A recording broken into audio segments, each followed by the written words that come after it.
नमस्कार, मैं आपका दोस्त पीयूष रंजन आपके साथ एक फिर प्यारी सी स्टोरी शेयर करने आया हूँ।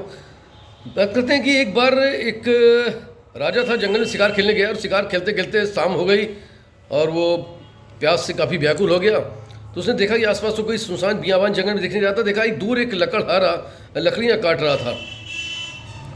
राजा उसके पास पहुँचा। उसने कहा कि लकड़हारे, मुझे प्यास लगी है, मुझे पानी पीने के लिए आप दे सकते हैं? उसने कहा हाँ, अवश्य दे सकता हूँ। और उसके पास एक लोटे का पानी था, एक लोटा था पानी जिसमें भरा हुआ था। वो भरा हुआ लोटा उसने दे दिया। राजा ने वो पानी पिया और उससे तृप्त हुआ और बड़ा प्रसन्न हुआ। और उसने प्रसन्न होकर के कहा लकड़हारे से कि कभी तुम हमारी राजधानी आना तो मुझसे मिलना, आप मेरे पास आएंगे, मुझे खुशी होगी। ये कहते हुए राजा वहाँ से चले गए। काफ़ी समय बीत गया। लकड़हारे को किसी काम से राजधानी जाना पड़ा। उसे याद आया कि राजन से भी मिलना है। उन्होंने कहा था कि कभी मेरे पास आना।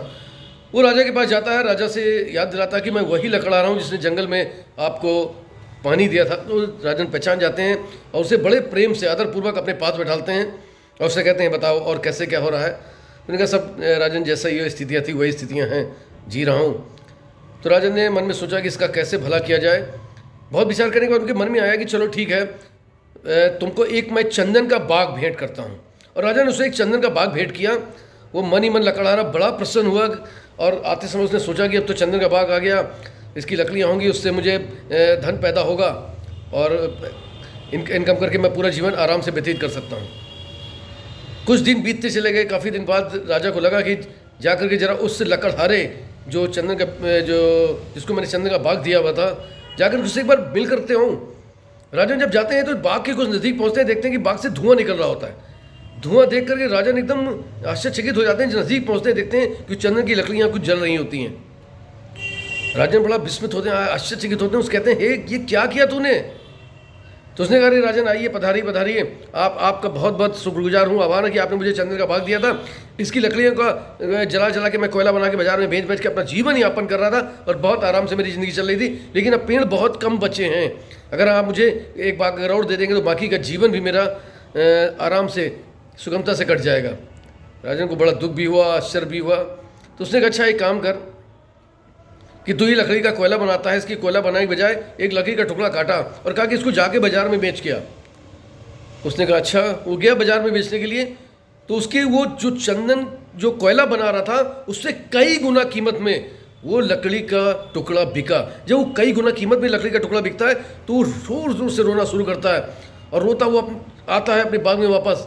कहता है कि मेरे पास इतना बेशकीमती खजाना था और मैंने उसे कोयला बना के रख दिया। तो राजन ने कहा कि चलो परेशान मत हो, आज से नई ज़िंदगी शुरू करो, संभालो अपने आप को और नए तरीके से बागानी शुरू करो। निश्चित तौर पर तुम्हारा जीवन आगे का सुखमय होगा। और दोस्तों हम यही करते हैं। हमें इतना खूबसूरत जीवन एक चंदन की तरीके, हमारी श्वास एक महक की तरीके से मुझे प्रदान की गई हैं, लेकिन हम कहीं अपने जीवन को उस कोयले की भांति तो नहीं जलाते जा रहे हैं। उस चंदन को जला करके कहीं हम कोयला तो नहीं बना रहे हैं। ऐसा ही होता है। हम ईर्ष्या, द्वेष, भ्रष्टाचार, अपराध, इनमें लिप्त होकर के अपने इस चंदन रूपी जीवन को नष्ट कर रहे हैं और कोयले में तब्दील कर रहे हैं। जागिए और इस जीवन का मूल्य पहचानिए, इसकी छटा, इसकी खुशबू, इसकी महत्वता को पहचानिए जिसे आप चारों ओर बिखरा सकते हैं। Wish you all the best. Thank you very much everybody. I love you all. आपसे फिर मिलूंगा, आपका दोस्त पीयूष रंजन।